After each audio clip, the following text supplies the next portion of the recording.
Bom, boa tarde, bom dia na verdade. Eu vou falar sobre as revoluções cubanas. Eu vou começar primeiro, logo no início da independência de Cuba, onde se tratava de uma relação um pouco complicada.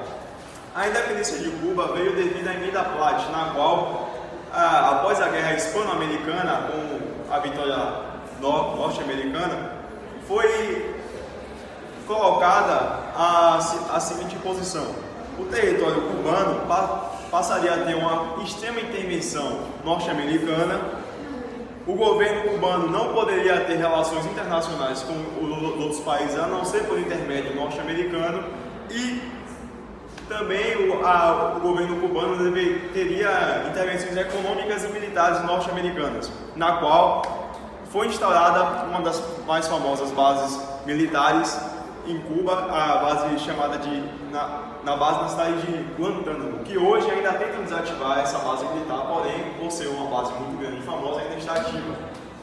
Em Cuba, havia muita desigualdade social por conta da grande pobreza de sua população, por ainda não ser totalmente independente de sua nação colonizadora, a espanhola.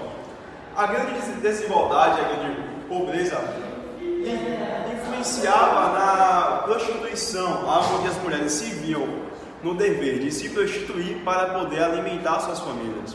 E também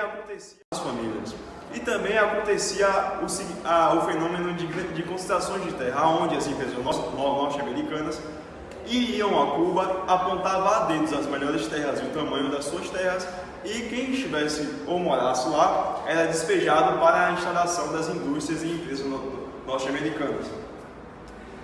Um marco muito importante na história de Cuba foi o assalto ao quartel de Moncada, aonde Fidel Castro, na época estudante de direito, com um forte discurso e declarado nacionalista, que era contra a intervenção norte-americana em seu estado, planejou, juntamente com outros cabeças e seu irmão Raul Castro, um assalto ao quartel de Moncada, onde visava armar o movimento nacionalista revolucionário.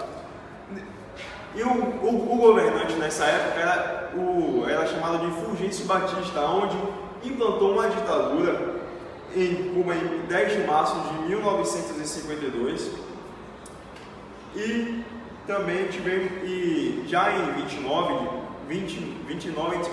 e 27 de julho de 53, houve o assalto ao quartel de Moncada. Só que o assalto foi um grande fracasso, pois morreram vários e vários homens, e Fidel Castro foi preso.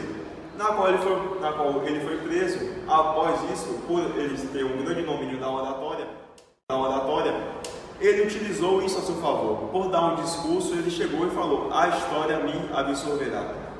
Nessa questão dele falar a história me absorverá, ele trouxe a população ao seu lado, onde a população saía às ruas a pedido de liberdade de Fidel Castro, na qual, após muita pressão social e popular, Fulgêncio Batista decide libertar Fidel, na qual é exilado. Ele foi exilado e, juntamente com seu irmão Raul, eles foram ao México. Lá eles conheceram ninguém mais ninguém menos que Che Guevara, Ernesto Che Guevara, que era médico, argentino e tinha uma forte raiz de discurso libertador. A Revolução Nacionalista de 59 visava instaurar já o sistema nacionalista em Cuba, aonde eles tinham como objetivo conquistar a Sierra Maestra devido à sua localização estratégica, porque a gente pode pensar, por que não ir a Havana direto? Mas se você fosse a Havana direto, você iria entrar logo em conflito com o poder militar cubano e norte-americano. Então, eles visavam conquistar a Sierra Maestra devido à sua grande localização estratégica.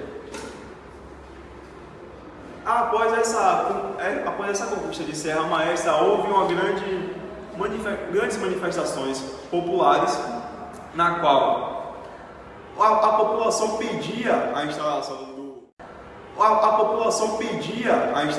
do nacionalismo e gritava o nome de Fidel para que ele fosse declarado primeiro-ministro e que Fulgêncio renunciasse.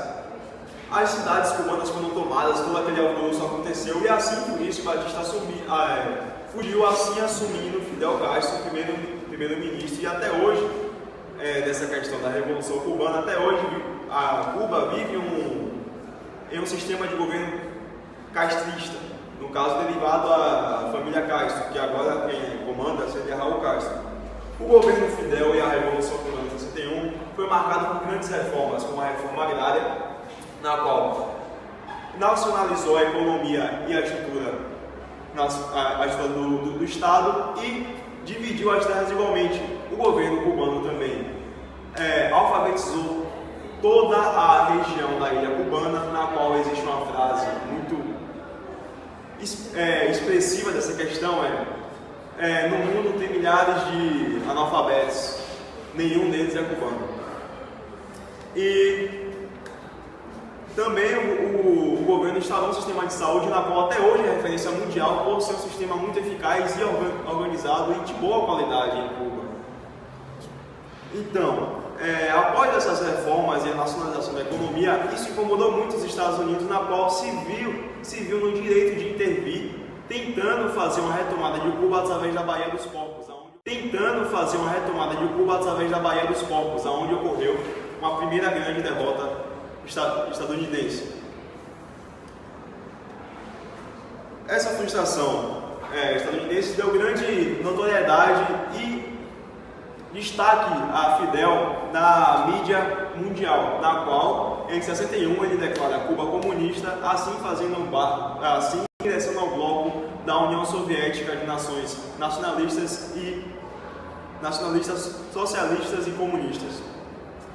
Após isso, houve um embargo norte-americano chamado de Doutrina Mann, aonde toda e quaisquer ditadura na América Latina era apoiada e investida fortemente, financeiramente e militarmente também, para que os governos continuassem de extrema-direita e os Estados Unidos continuassem intervindo na América Latina. Assim, fazendo com que, por exemplo, aqui no Brasil tivemos o caso de João Goulart em 64, na qual foi derrubado por essa emenda. Assim, fazendo um movimento totalmente anti-esquerda. E também tem, vou falar um pouco rápido para não ficar muito mais extenso, em 62 houve a crise dos mísseis, aonde a União Soviética foi apoiada e investida fortemente financeiramente e militarmente também, para que os governos continuassem de extrema-direita e os Estados Unidos continuassem intervindo na América Latina. Assim, fazendo com que, por exemplo, aqui no Brasil tivemos o caso de João Goulart em 64, na qual foi derrubado por essa emenda. Assim, fazendo um movimento totalmente anti-esquerda. E também tem, vou falar um pouco rápido para não ficar muito mais extenso, em 62 houve a crise dos mísseis, aonde a União Soviética enviou mísseis para uma base militar que foi instaurada em Cuba, e após isso os Estados Unidos entraram em desespero. Foram 13 dias que marcaram, tem até filmes falando sobre esses 13 dias de desespero, e os Estados Unidos tentou uma comunicação direta com a União Soviética, na qual conseguiram e fizeram o seguinte acordo: os Estados Unidos retiravam seus mísseis nucleares que eram declarados da OTAN, da Turquia, que estava muito perto da Rússia, e a Rússia, no caso a União Soviética, retirava os seus mísseis de Cuba, e também eles exigiam que os Estados Unidos respeitassem o governo de Fidel. Então, as revoluções cubanas foram basicamente isso, e até hoje Cuba vive consequências desse todo o alvoroço desses movimentos e também bônus dessas situações. Então, assim eu encerro minha apresentação, espero que vocês tenham gostado. E é isso.